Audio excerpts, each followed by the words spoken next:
we should probably touch on Leipzig, who beat Stuttgart.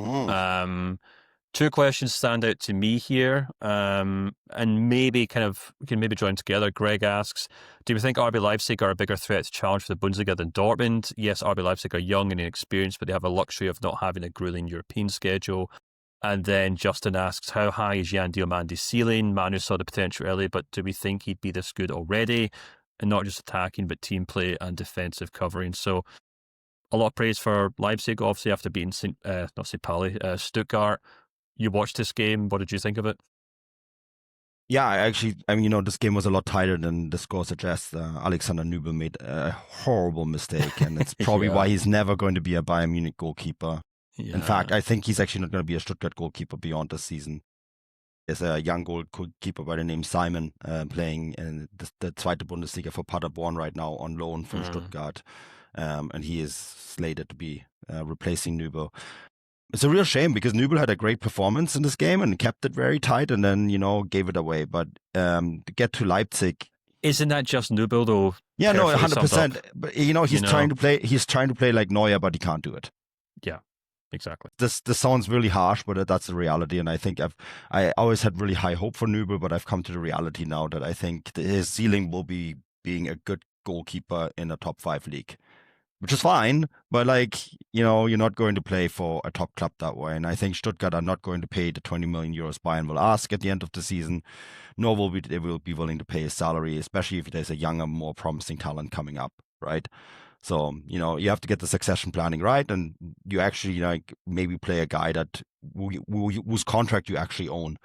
But yeah, I will have to say this game was a lot tighter than I suggested. And Stuttgart have been really good this season. I have praised them over the last few weeks, and I thought this was a game.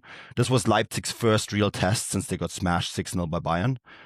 And, without the Nübel mistake, they probably still win this game. So, I think they passed this test. And I think they played really well. I do think that they have a massive leg up over all their competitors in the top 4. By not playing in Europe. It gives Ole Werner the chance to play young players. It gives them the chance to rotate. But I also think that a lot of these young players, especially after getting smashed by Bayern Munich, have made significant steps forwards in the development. Ouedraogo, he might be one of the best midfielders in Germany at the moment. He's looking fantastic, and I actually think he is ready to be called up. Diomande, I interviewed him a few weeks ago for Transfermarkt. Very, very nice kid with a very interesting past, right? With his development path and all that. Ended up going to Leganes in Spain and playing really well there. And then Leipzig scooped him up for 20 million euros out of nowhere. And a lot of people thought, oh, why are they spending that money? He leads the league in dribbles and one-on-one takes, right? And I the way he's playing in this game, the potential for me is endless. They have full control over his future. He's on a long-term contract. He's aggressive. He's fast. He's very good in creating chances for himself and his teammates.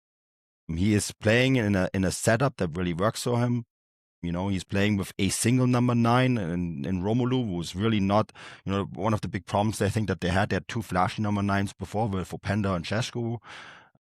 Romelu is very selfless. He likes to play and make the players around him better. And yeah, I think this is a very dangerous Leipzig side. And, if Bayern slip up, I think they're right there. And I'd be curious to see how that return match against Bayern is going to turn out, because I think in the last 8 games since, this team has matured a lot. And come, I think, January, February, when they play each other in the return leg, Bayern will have had a lot more games in their legs. And that could be interesting. So I do actually think at the moment they might be more dangerous to Bayern than Dortmund. Yeah, absolutely. I think the really interesting thing about Diomande is, as you said, you kind of look at the way he plays. He's outstanding with his dribbling, outstanding with his kind of chances or goal creation or getting to goal scoring opportunities. 2 things also stand out to me really well. He's also a very creative player. He's almost like a de facto kind of playmaker in a sense. He's not really kind of picking passes as a central midfielder, but just because he breaks the line so many times, he does kind of end up kind of either directly or indirectly creating chances for Leipzig. And that's the kind of thing I think we needed to kind of see get changed this season, in the sense that how many times did we spend last season saying, Leipzig are only as good as David Raum's left foot or as Xavi Simons' dribble and pass, and they were so relying on those two players. I know they had Sesko, but he wasn't a complete player, as we talked about. He still really relies on good service. Openda, will run through brick walls for you, but equally needs service. And as you said, the two of them often butted heads with one another in the box for much of last season.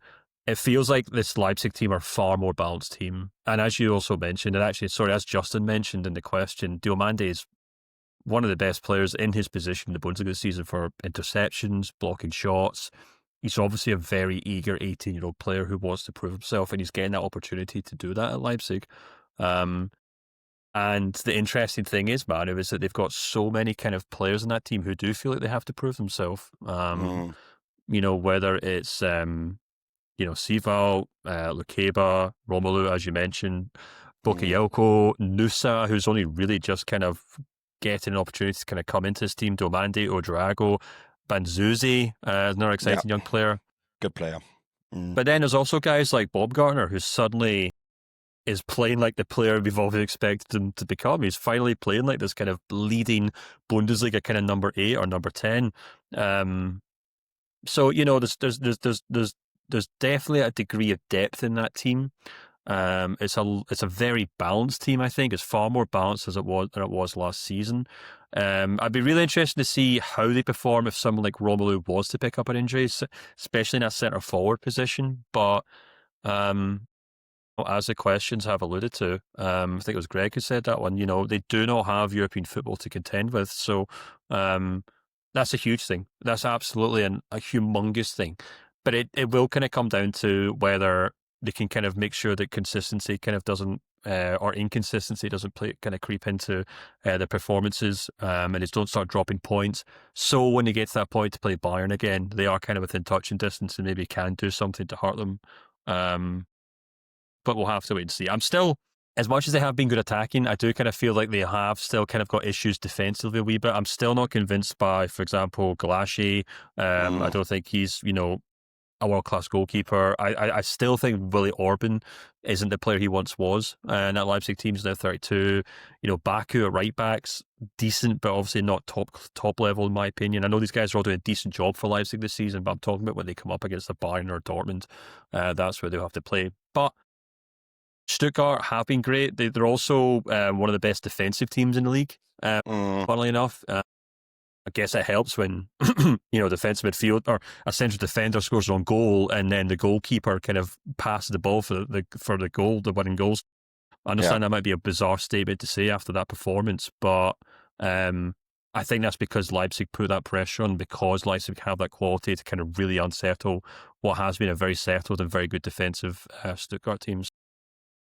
Yeah, I think Manu, they'll absolutely be up there. It'll be between them and Dortmund, I would imagine, at this point for that second spot. And maybe one of them can obviously, for better luck, can maybe challenge Bayern in the second half of the season. So this moment in time is looking like a big ask, isn't it? Yeah. The question is Bayern ever going to lose another game again? Or like even drop points at this stage, right? So